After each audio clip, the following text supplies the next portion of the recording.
¿Qué tal? Buenas tardes. Hoy es 2 de mayo, jueves 2 de mayo, y estamos aquí en disque foro, no sé, donde transmitimos Disrupciones, este programa que hacemos desde pie de página. Les saluda Isabel Briceño, acompañada de mis compañeros Cau Sirenio y Camilo Campo. ¿Cómo están, chicos? Yo bien, acalorado, yo vengo llegando de CEU, pero todo bien. Todo ajetreado, pero ahí vamos, estamos todavía con esa resabia de 1 de mayo, pero aquí estamos. ¿Sí? Ayer estuvo muy tranquila la ciudad, muchas personas no laboraron, otras se fueron a las marchas. Y también hubo mucha gente que, bueno, hoy no circula por contingencia ambiental, así que la ciudad va, a pesar de que fue un día inhábil entre semana, pues estuvo muy vacía la ciudad, los sitios de comida pues llenísimos, ¿no? Pero tranquilo, entre marchas, entre días de descanso. Y pues bueno, tenemos información, Camilo, Cau, ¿quién nos va a empezar a platicar? Pues Camilo, que viene fresco de ahí de la UNAM, a ver qué. Viene recién salido de la UNAM, Sí. No, todavía no, pero bueno. o sea, de De las reportear, actividades, obviamente, ¿no? sí. Sí, pues, la UNAM se está uniendo a estos actos de las universidades que ya están siendo alrededor del mundo, en el que están realizando campamentos en apoyo a Palestina, ¿no? Pidiéndole a sus gobiernos, a los gobiernos, pues que rompan relaciones, ¿no? Y México no ha sido la excepción. Aquí en México, pues, la máxima casa de estudios, la UNAM, el día de hoy a las 12 empezó a tener una asamblea y una reunión para decidir, ¿no? Quiénes se van a quedar a acampar ahí, ¿no? Como forma de protesta. Hicieron un llamado a todas las universidades, a la UAM, a la UAMEX, al POLI, a las universidades privadas también, ¿no? Creo que ahí hay un trabajo importante que tiene que hacer con las universidades privadas porque pues muchas no participan, ¿no? En ese tipo de cosas. Creo que tiene que haber como una especie de volanteo quizás, ¿no? Acercarse a estas universidades para que se sumen al igual que las demás universidades. Y lo que piden básicamente los estudiantes de la UNAM es que se rompa todo tipo de relación, tanto del gobierno como de la UNAM, ¿no? Porque existen becas para que se vayan a estudiar o vengan estudiantes de origen israelita. Y pues ellos están diciendo que no, ¿no? Que se tiene que romper de tajo esa relación. Y pues esto se suma a lo que ha estado pasando en Estados Unidos, que, bueno, en Colombia fue la principal, donde justamente ayer, antier, se metieron los policías a desalojar nuevamente. Pues están pidiendo lo mismo, ¿no? Que las universidades dejen de recibir contratos por parte de empresas israelitas y así como también, pues, un boicot, ¿no? Que es lo que han estado llamando muchas organizaciones civiles en apoyo a Palestina. Un boicot a estas empresas que, pues, si bien no las patrocinan las guerras, pero sí se ven beneficiadas de alguna manera, ¿no? Como Starbucks, HP, ¿no? Y en caso de México, Cemex, que es quien ha construido este muro. Y pues bueno, esas son como lo que están pidiendo los estudiantes. Ya van más de 100 estudiantes que han detenido en Estados Unidos por estas protestas. En México no creo que los detengan porque pues entrar a la UNAM es imposible, ¿no? Como autoridad, como policía, pues no creo. Lo que comentaban es que pues quizás puede haber algún problema con seguridad UNAM o con esta seguridad que anda rondando ahí en el UNAM, pero pues yo no creo. Pues no son tantos estudiantes que los que están participando hasta ahorita, habrá que ver más al rato, pero pues sí, así las cosas, como ven. Quizá vaya escalando, ¿no? Ahí bueno, el rector ya había dado declaraciones en donde tajantemente dijo que no se iban a romper. Esto ante una petición que ya había surgido por parte de los Exacto. académicos, de la comunidad, específicamente, ¿no? De académicos. Y ya se había hecho esta petición de que se rompieran las relaciones con este país, pero, bueno, con las universidades, pero pues el rector dijo que no. Ahí tenemos también una cápsula que pueden mirar en YouTube al respecto. Hablamos sobre el tema en programas pasados. Ujú. Y pues hay que estar atentos de lo que vaya aconteciendo, porque como bien dices, seguramente, ahorita va empezando, pero seguramente va a ir adquiriendo fuerza porque pues la comunidad estudiantil académica de ahí de la UNAM se ha caracterizado por Se le pues, entrona. ajá, por participar, ¿no? De Y no estos. solo son, no solo son estudiantes, ¿no? También organizaciones, profesores, parte del sindicato también se está como que sumando a esta movilización para exigir pues, que rompan relaciones con el Estado, con Israel. Pero bueno, tú decías que la autonomía universitaria, pero no hay que olvidar que el Estado mexicano ha roto esa autonomía, ha violentado esa autonomía en el movimiento 68 cuando el ejército ingresó a las instalaciones de la UNAM, del Politécnico. Y lo mismo sucedió en 1999, hace apenas unos años, 24 años, cuando entró la Policía Federal y luego impusieron a Sí. Juan Ramón de la Fuente como rector, ¿no? Entonces ya tiene su historia, no es, aunque digamos que es imposible. No, y aparte, Eso iba a decir que aparte aquí nada es imposible. tienen aparte de ella a sus policías, ¿no? A los grupos porriles que también son como ese brazo, Los paramilitares brazo universitarios. paramilitar del gobierno, ¿no? Sí, Pero bueno, no creo que lleguemos a eso. no seamos tan pesimistas. No. Hay que ver. Lo que sí es pues un poco indignante, bueno, no, un poco no, muy indignante, pues es como las autoridades, ¿no? Se vuelcan sobre estas manifestaciones de estudiantes y pues la represión que está habiendo. En Estados Unidos, ¿no? Eso dice mucho, o sea, que repriman con tal fuerza, con tal magnitud, creo que ya nos está dando muchas señales. ¿Y quién es que está reprimiendo, no? Estados Unidos es el principal que está ayudando a su No quiere socio decir nada. histórico. Sí. Sí, claro. Así es. Cau, ¿tú qué más nos vas a Pues platicar? hablando de eso, de movimiento, de las represiones de Estados Unidos, pues también tenemos algo que ver otra vez con Estados Unidos, que ese país que se jacta de ser demócrata, respeta los derechos humanos, respeta los derechos, busca que se respeten los derechos humanos fuera de su frontera, pero al interior le importa un comino la vida, tanto la organización sindical, estudiantil, migrantes, todo lo que tenga que ver con antisistema, es reprimida, ¿no? Y fíjense que, para hablar un poco, le pregunto, a ver, Elisa, ¿el 1 de mayo es para celebrar o para conmemorar? Para trabajar, ¿no? Ay, A trabajar Para, doble. para irla a cubrir. para trabajar doble sin cobrar, digo, no. La ley no dice eso, pero pasa. Pero ¿por qué es? ¿Celebrar o conmemorar? Sí, conmemorar. Conmemorar, pues fíjate que el movimiento del 1 de mayo, que todos salimos, marchamos, reivindicamos los derechos sociales, ganado en todo el ámbito laboral, en donde tenemos una larga historia de crímenes, de masacres en contra de movimientos organizados, y eso tiene que ver con, aquí en México lo vemos con el caso de Cananea, de los algodoneros. Bueno, podemos ver el sinfín de historia donde el movimiento sindical ha sido reprimida y casi aniquilada, ¿no? Y de ahí también vemos el movimiento magisterial, en el caso de la sección novena en México, cómo ha sido reprimida, cómo su dirigente ha sido encarcelado, como Otón Salazar Ramírez en 1959, cuando el magisterio se oponía al sistema político, al charrismo sindical.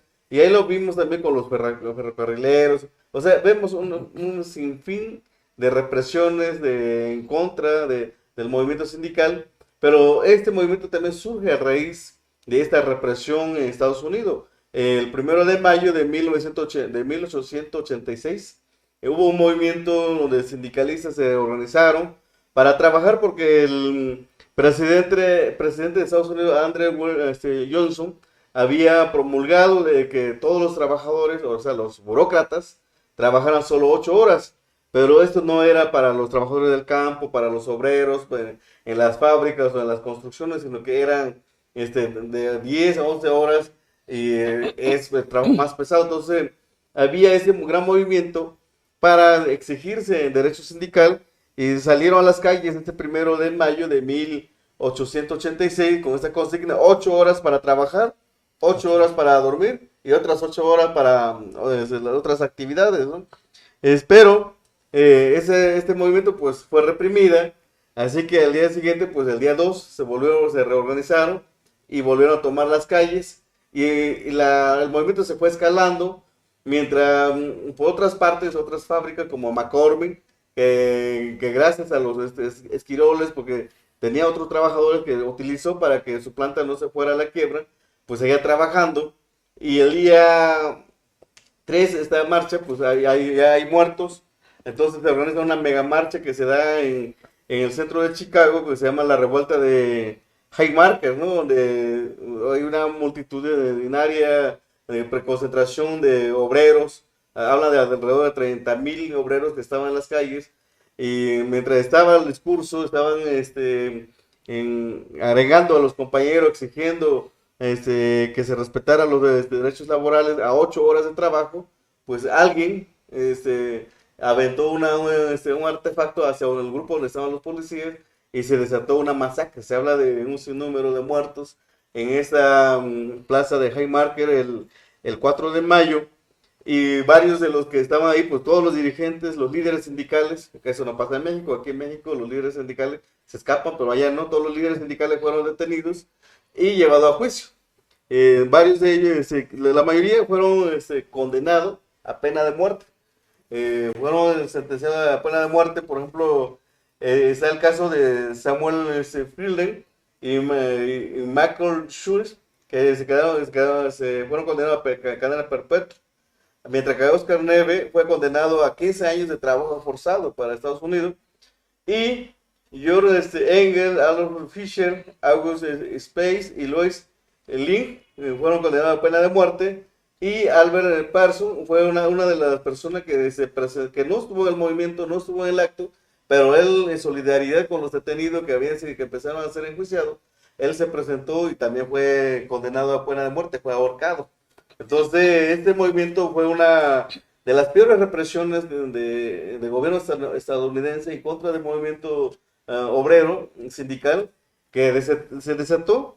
Y justo August Spies dijo al momento de morir, la voz que vas a sofocar será más poderosa en el futuro que todas las palabras poderosas que yo pueda decir ahora. Con esas palabras se despidió al momento de ser asesinado por el gobierno de Estados Unidos, porque hay que decirlo, fueron asesinados.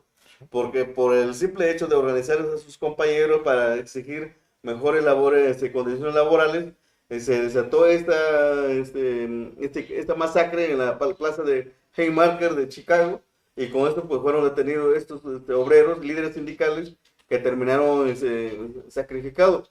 Sería hasta 1889 cuando se organiza la primera marcha, y en el tercer Congreso Internacional del Trabajo se propone que el 1 de mayo sea un día de protesta, de lucha y de protesta, para conmemorar la memoria de los líderes sindicales que fueron asesinados, y además de eso, reivindicar en todo el mundo los derechos laborales de todos los obreros del mundo. Entonces es un día muy importante, que para los que van a la marcha y no saben para qué se fueron a la marcha, ya sé porque sus líderes sindicales les prometieron que el día de descanso para el día 2 de mayo, 2 y 3 de mayo, o sea, lo que sea, pero hay que tener una información hay que refrescar un poco la memoria, qué es lo que ha pasado y por qué ahora tenemos ciertos derechos que estamos usando. O sea, que en México tenemos 8 horas de trabajo, descanso, pero a esto pues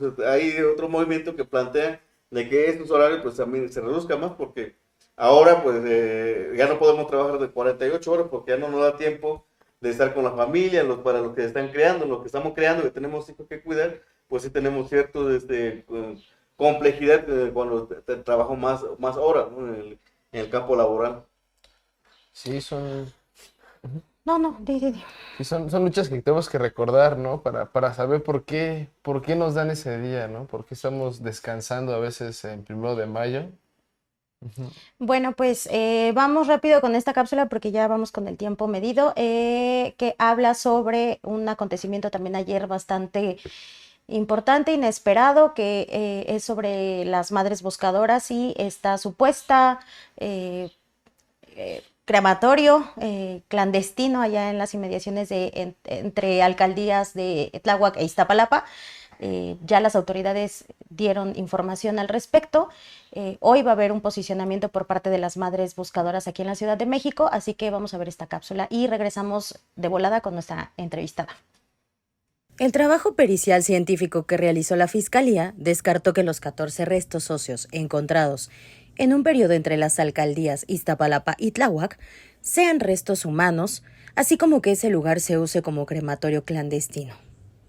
Cecilia Flores, activista y buscadora, difundió el 30 de abril un video en sus redes sociales asegurando que un predio entre Iztapalapa y Tláhuac, en las inmediaciones del volcán Jaltepec, se usaba como crematorio clandestino, presentando como evidencia ceniza, restos óseos encontrados en el sitio e identificaciones de presuntas víctimas. Integrantes de los colectivos Unidas Siempre Buscando, hasta encontrarles, y Una Luz en el Camino de la Ciudad de México, acudieron el 1 de mayo hasta la zona para ejercer su derecho de participar como testigos visuales, pero las autoridades que resguardaban el lugar les impidieron el acceso. Fue hasta las 10:20 de la mañana que lograron acceder y llegar hasta donde peritos ya realizaban trabajos. A las 11 de la mañana, el encargado de la Fiscalía, Uriel Carmona, y el titular de la Secretaría de Seguridad de la Ciudad de México, Pablo Vázquez, informaron desde la zona que las personas a quienes pertenecían una identificación y una libreta encontradas en el predio se encontraban en sus casas y a salvo. Luego de que las madres pudieran acceder al punto de investigación, declararon: llevamos ya un tiempo recorriendo aquí Tláhuac, que es este punto, y otros que están como a 10 minutos de aquí. Sin embargo, es muy lamentable la emoción que genera esta situación, ¿no? Que no hay, aún no sabemos si es un positivo, no hay nada todavía, esperemos los resultados. Cuando me refiero a la emoción, es lo que crea desde el día de ayer que vemos por redes sociales esta noticia, ¿no?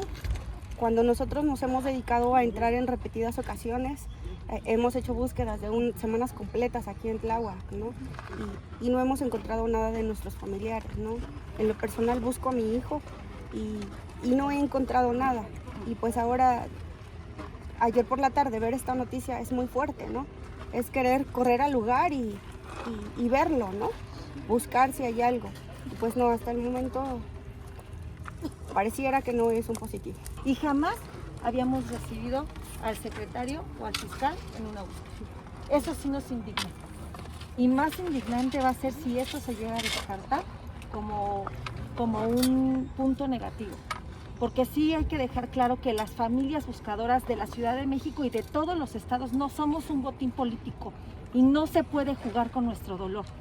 Por la tarde, los titulares de la Fiscalía y de la Secretaría de Seguridad de la Ciudad de México otorgaron un mensaje a la población para informar sobre los resultados de las pruebas periciales, en donde se negó que se tratara de un crematorio clandestino y que los restos hallados se trataran de humanos. Esto debido a las investigaciones realizadas.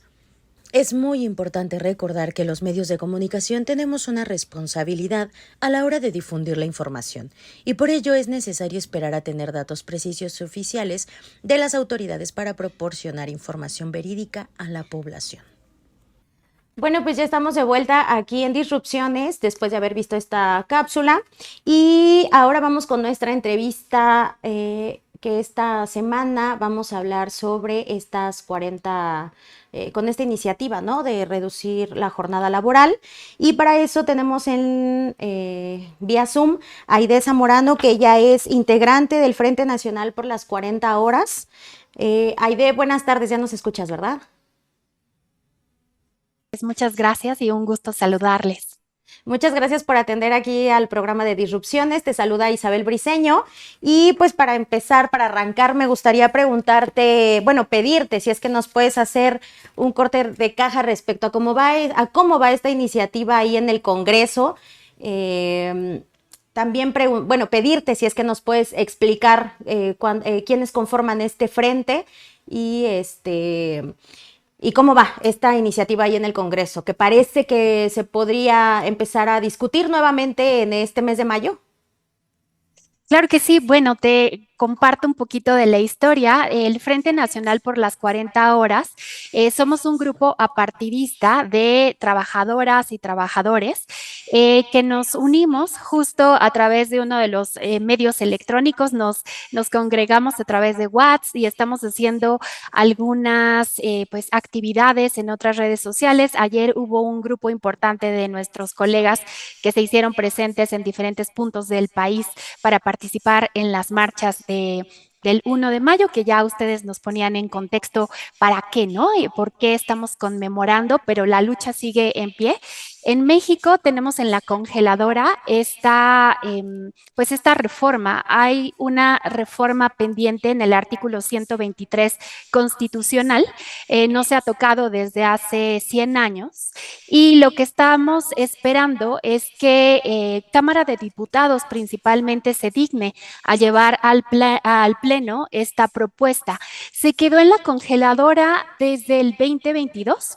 Se hicieron unos foros abiertos en los que diferentes voces de las empresas, de los sindicatos, de la sociedad civil y la academia, pues expresamos cuáles eran las bondades de llevar esta reducción de la jornada laboral, pero me gustaba mucho cómo lo ponían ustedes al principio, antes de la cápsula, donde pues no es solamente tener el acceso al trabajo digno, sino también esta participación en los cuidados, ¿no? Porque hoy tanto la Constitución como la Ley Federal del Trabajo dicen que en México la jornada es de 6 días de trabajo más un día de descanso. Lo que busca esta reforma es que se reconozcan solo 5 días laborales y 2 días de descanso. Somos de los países que más trabajan, por ejemplo, dentro del grupo de la OCDE, y somos de los que menos ganan, ¿no? Y también la productividad no siempre está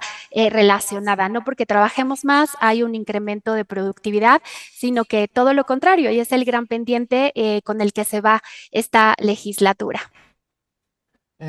Hola, Aide, te saluda Camilo. Yo tengo una pregunta, quizás es un poquito obvio, pero creo que es como importante verbalizarlo, ¿no? Explicar qué beneficios tendríamos de trabajar ya no 48 horas, sino las 40. O sea, ¿cómo lo veremos reflejado? Claro, hay diferentes aristas donde podemos contestar esto. La primera es la continuidad de operaciones, que es la que más le interesa a los dueños de los medios de producción, ¿no? Muchas veces se han posicionado las cámaras empresariales, incluso las mismas marcas han dicho que no nos conviene reducir la jornada porque ellos van a perder pues ganancias. Y la verdad es que no.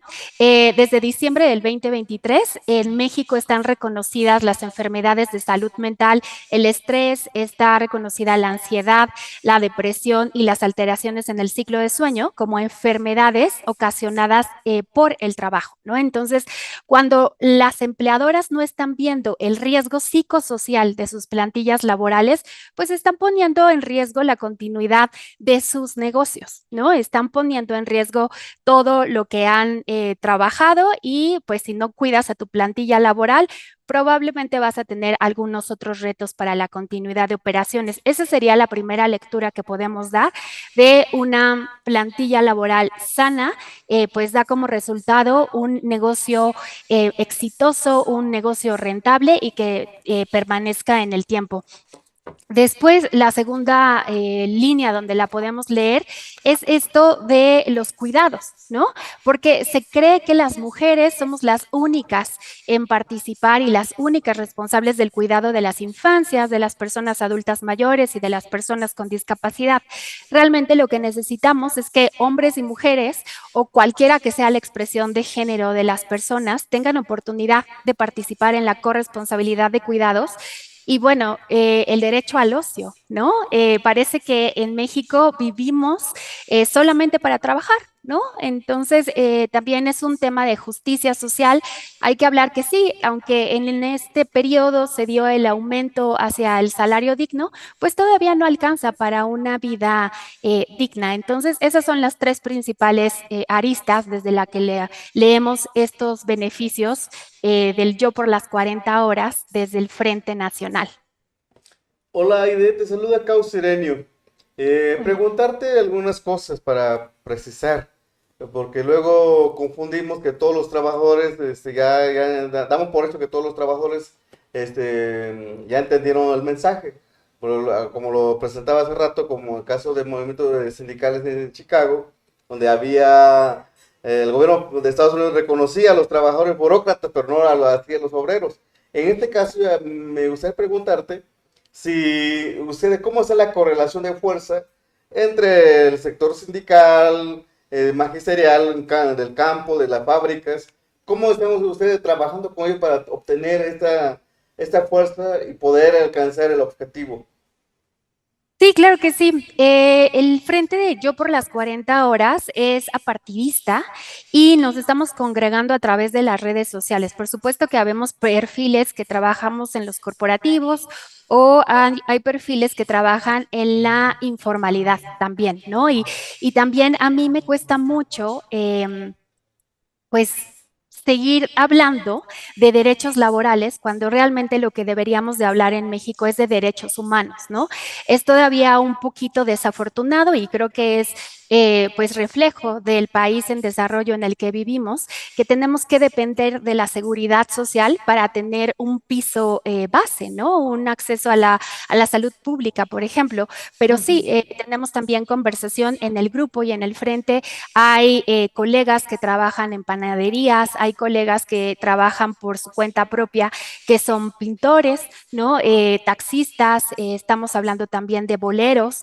Estamos conscientes de la desigualdad que hay dentro del mundo laboral en México y sí, es muy desafortunado que los derechos laborales y estas prestaciones de seguridad social solamente son para el grupo de la población económicamente activa en la formalidad y estamos dejando fuera a todo el resto de la población porque en México es más alta pues el grupo que participa en estas actividades informales.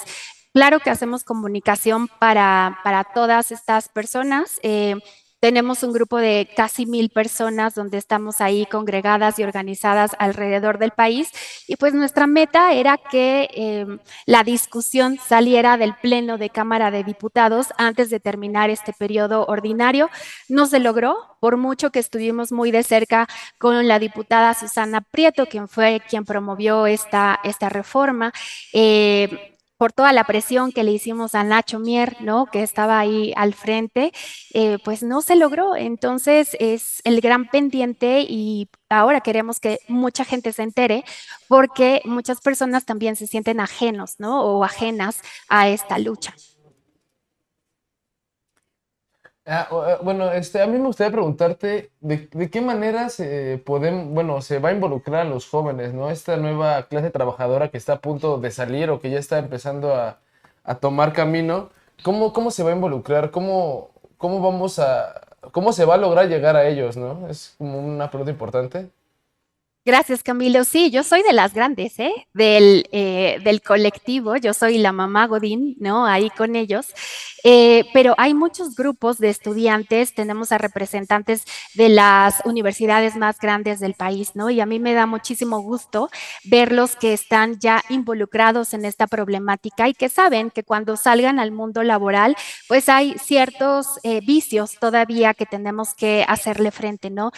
Tiene muy poco que logramos unas vacaciones dignas, ¿no? Porque teníamos 6 días de vacaciones al año, hoy ya tenemos 12 días al cumplir el primer año de trabajo y sí, este es un esfuerzo más de jóvenes. Yo le entro ahí en pedacitos, pero te puedo decir que con mucho orgullo son las y los jóvenes quienes están liderando este frente y sí habemos algunas personas de mi generación, ¿no? Que estamos en los 40 o más grandes, pero funcionamos nada más así como voceros o abrimos espacios o hacemos como otro tipo de conexiones, pero esto viene completamente de la juventud y eso también pues nos nutre, ¿no? También para buscar dignificar el trabajo a más temprana edad y bueno, pues con todo lo que ahora hemos visto que las jubilaciones y las pensiones, ya saben todo esto que también está en la agenda pública. Oye, y de preguntarte, sobre todo que ya planteabas esto de los sectores laborales, cómo van y todo eso. ¿Qué han hecho ustedes para tener contactos, comunicación con los jornaleros que están trabajando más de 50 horas en los campos agrícolas o los que trabajan en la construcción, que en su mayoría no tienen redes sociales? ¿Cuál es la vía que utilizan ustedes para llegar a ellos? ¿Y cuál fue el mecanismo que ustedes utilizaron para visibilizar su protesta, su movimiento, en este contexto de la lucha por las 40 horas? Sí, claro que sí. Hay una serie de materiales de comunicación. Hay un grupo que se sube, por ejemplo, al metro, están volanteando los fines de semana o incluso dentro de las horas laborales de lunes a viernes. Y pues es acierto, ¿no? De las y los más jóvenes del equipo que se van, imprimen las pancartas, volantean, le van explicando a la gente en el metro de qué se trata esta reforma, por qué nos conviene, por qué se tienen que involucrar.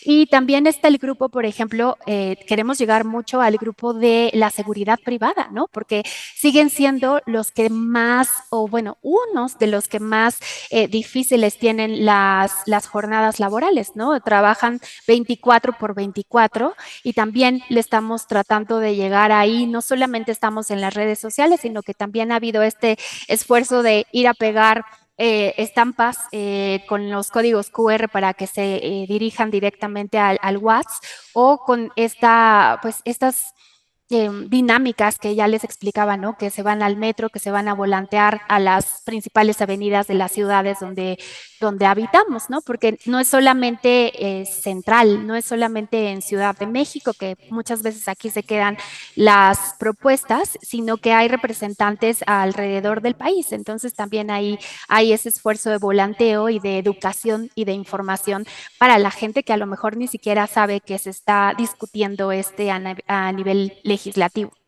Sí, Aide, me gustaría preguntarte cuáles son los principales argumentos que se están manejando para no aprobarse, para que no se apruebe pues esta ley.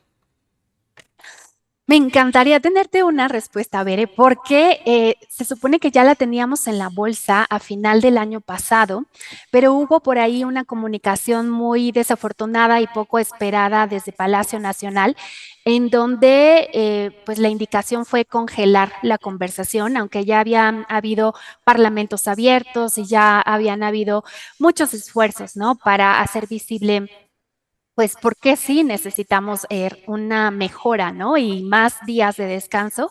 Entonces, pues nos quedó clarísimo que llegó desde allá el tope y pues desafortunadamente la legislatura pues no estaba con esta división de poderes, ¿no? Nos quedó claro que fue pues por una petición que salió de Palacio Nacional en alguna de las mañaneras y a partir de ahí se truncó. Incluso la misma diputada que era la quien promovió esta reforma, pues dejó el partido, ¿no?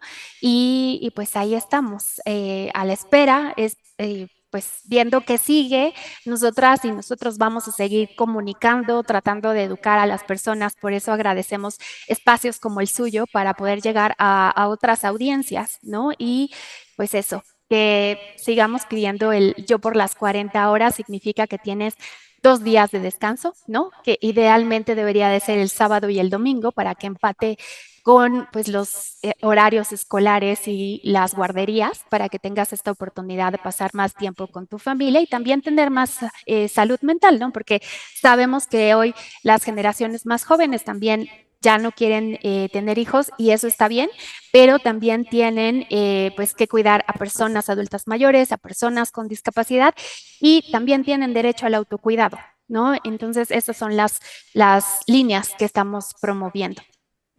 Oye, como parte de la sociedad y de esta clase trabajadora, ¿qué podemos hacer? ¿Cómo podemos sumarnos para poder, pues, compartir esta información, ¿no? También, o sea, seguirlos ahí en sus redes sociales, pero ¿qué otras cosas podemos hacer? Claro que sí, pues además de las redes sociales pueden integrarse al grupo de WhatsApp. Ahí les vamos a dar una serie de materiales que hemos estado desarrollando para hacer la comunicación en diferentes grupos, pero sobre todo creo que lo más importante que tenemos ahorita en el contexto mexicano es salir a votar. Nos súper conviene a todas y a todos. Necesitamos tener un congreso que no hagan pues que no solo cumplan los deseos, ¿no? Del poder ejecutivo. Entonces tenemos que salir a votar y tenemos que garantizar que sean nuestras voces como ciudadanas las que se escuchen y las que marquen la agenda legislativa y la agenda pública, no que pues abusen del poder y de los diferentes poderes para ponerle freno a esto, a este tipo de reformas que pues mejora la calidad de vida de todas las personas y que también da la continuidad de negocios, ¿no? Entonces, creo que es eso. Esto de platicar con ustedes nos ayuda muchísimo para llegar a otros grupos, que se unan, les pasamos los materiales para la difusión, pero sobre todo salir a votar. De verdad, necesitamos salir a votar y quienes tienen la fuerza para darle la vuelta o para hacer un cambio significativo son los jóvenes, ¿no? Quienes por primera vez van a votar, que están por ahí entre los 18 y los 24 años, pues echen la revisada de las propuestas que trae cada una de las candidatas y el candidato y ustedes decidan, voten por quien quieran, pero por favor salgan a votar porque temas como este de la jornada laboral y otros tantos sí los podemos empezar a influir desde que ejercemos el voto. Aide es Caos Sereno de nueva cuenta. ¿No será que esta propuesta no logró su objetivo en la Cámara de Diputados porque le faltó fuerza en el movimiento y en el frente, que estuviera acompañado por los sindicatos, todo tipo de trabajadores de la construcción, del campo, de las fábricas, para que pudieran tener una fuerza mayor para poder plantear al Congreso? Porque recuerda, como dice el dicho, de acuerdo a la pedrada, de acuerdo al sapo a la pedrada, pues si no se logra esta fuerza, pues difícilmente se puede alcanzar una reforma. Sí, por eso nos llamaba mucho la atención y por eso creemos que fue un freno directo desde el Ejecutivo, porque sí había en la conversación, ¿no? Teníamos, por ejemplo, ahí a la CROC y otros tantos sindicatos que estuvieron participando en los parlamentos abiertos, ¿no? Yo fui una de las voceras de Parlamento Abierto, pero fui representando más hacia las mujeres y las mamás trabajadoras, ¿no? Pero hubieron otras voces súper relevantes. Lo que sí creo es que, como dice Viri Ríos, nos volvió a ganar el cabildeo empresarial, ¿no? Fue Coparmex, fue Concamín, esas dos son las que más identificó y el SEC tal vez fueron quienes pusieron más el freno, ¿no? Pero sí estuvieron otras voces sindicales tratando de empujar esta iniciativa, pero bueno, al final vino un decreto directo de otro de los poderes y parece que eso fue lo que nos metió a la congeladora. Pues muchísimas gracias por la oportunidad de poder conversar contigo. Vamos a compartir, bueno, si nos puedes dar las redes sociales de ahí del frente para estar informados, por favor, Aide. Claro que sí, nos encuentran con Yo por las 40 horas. El por es una X y estamos en Facebook, en Instagram y en X. Y bueno, ahí pueden darnos pues like, compartir, comentar, todo suma para que más personas sepan que pueden luchar por sus derechos laborales. Hay ¿cómo se dice? Para que podamos firmar, ¿no? O algo así. Sí, claro que sí. También dentro de las redes pueden encontrar ahí el link directo a nuestra petición. Y bueno, es justo por esto, para hacer la presión a nuestros representantes que por favor, pues cumplan con su tarea. Muchísimas gracias, Aide. Y pues seguimos aquí con la conversación abierta, a ver qué va sucediendo en estos meses. Muchas gracias a ustedes por el espacio. Buena tarde. Gracias, hasta luego. Bueno. Pues está la plática, ahí está, ya vimos también este movimiento que está luchando por los 40 horas, pero también hay que, lejos de ir a votar, hay que organizarse mejor, porque no sirve de mucho que vayas y votes si nomás vas a la urna, te regresas, te echas una chela, bueno, espera que termine la veda y te echas una chela, eso no... Y es que no las compraste antes. Para ver los resultados. Y eso no cuenta, eso no ayuda porque hemos visto, ¿no? Durante 100 años después está pretendiendo hacer una reforma cuando esa reforma debió haber pasado hace muchos años y apenas estamos saliendo de este letargo del neoliberalismo donde se perdieron derechos laborales. Yo todavía me cuestiono tanto por qué en 2007, en 1997, yo estando en la Ciudad de México, vi que había movimiento en contra de las pensiones, de la ley de pensiones, de Cedillo. No se me ocurrió de que tenía que organizarme y salir a las calles a protestar, ¿no?, por los derechos. En ese entonces yo pensaba, no, yo soy chamaco, tengo bastante fuerza, pero ahora, 27 años después, ahí están las consecuencias. Ahora pues ya hay una nueva reforma que pretende revertir estas leyes, pero mientras pues el daño ya se ha hecho, cuántas personas se murieron, que trabajaron y sus pensiones que terminaron en una situación tan raquítica, ¿no?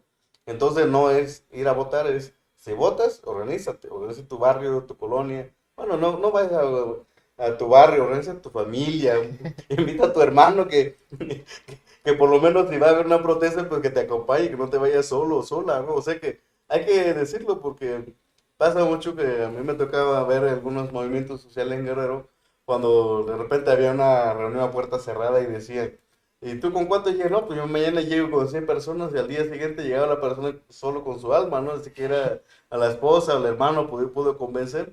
Y eso pues es lo que pasa. O sea que si no tiene, por eso existe eso de correlación de fuerza. ¿Cuál es tu fuerza? ¿Cuál es tu poder para reclamar o plantear algo, ¿no? Un derecho, ¿no? Porque si vas solo, pues claro que te van aunque tú digas es que ya lo tenemos arreglado y todo eso, pues, lo que no sabes es que tiene alguien más fuerte que tú. Y ahí sí requiere fuerza, ¿no? La compañera acaba de decir que está la CONCAMI y la La CROC. Ajá, la CROC es un sindicato charro, ese de corporativa del PRI, ¿no? Que tantos años daño le ha hecho a los jornaleros, a los trabajadores de la construcción, porque son los que están más en esa situación.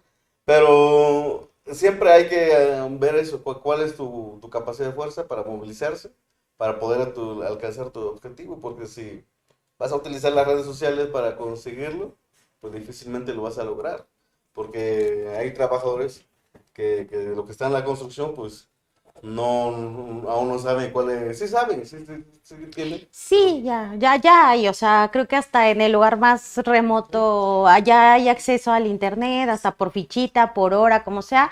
Sí falta mucho, pero sí las redes sociales ocupan un espacio importante y en donde mucha gente se informa actualmente.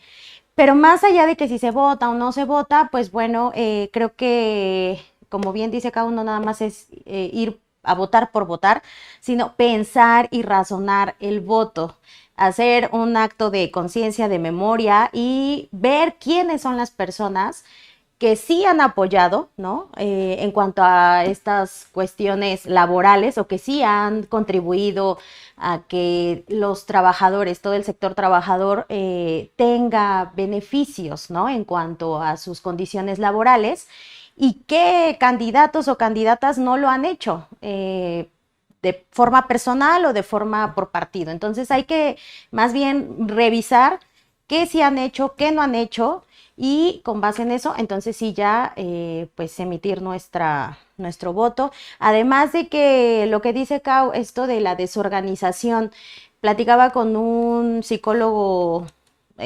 social en donde ponía como, o partía de este punto, el hecho de que ahora todo el trabajo después de la pandemia se haya vuelto tan desde el hogar, también ¿qué consecuencias nos ha traído esto? La desorganización. De por sí ya estábamos desorganizados, de por sí ya había segregaciones importantes, de por sí hay apatía como para socializarlas y hablar sobre las problemáticas que enfrentamos como parte de una comunidad laboral.